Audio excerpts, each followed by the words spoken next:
Depuis le début de la compétition au Maroc, la Coupe d'Afrique des Nations a attiré près d'1 million de spectateurs dans les stades. Mais pour ceux qui n'ont pas pu s'y rendre, des fan zones ont été mises à disposition.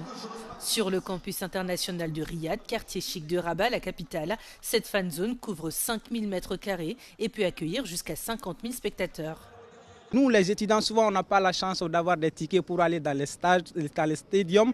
Maintenant, avec cette fan zone, on vient regarder nos matchs paisiblement avec l'ambiance. Aussi, on sort victorieux et on remercie vraiment les organisations, les organisateurs d'ailleurs qui ont pris cette initiative de mettre en place cette fan zone. On les remercie vivement. Selon les statistiques du ministère marocain des Affaires étrangères, 20 000 étudiants africains de 3e cycle, originaires de 47 pays, étudient dans les universités et lycées marocains.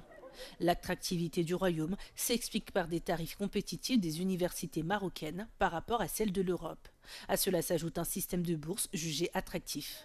En décembre dernier, le ministère marocain de l'enseignement supérieur a exhorté les présidents des universités à faciliter l'accueil des étudiants africains, une orientation visant à consolider la présence du royaume en Afrique, notamment à travers l'enseignement supérieur.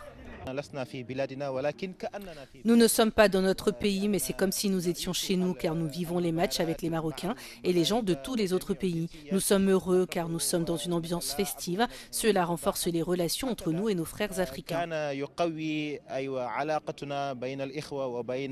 Une ambiance festive qui se poursuit jusqu'au 18 janvier prochain, date de la finale de la Coupe d'Afrique des Nations 2025.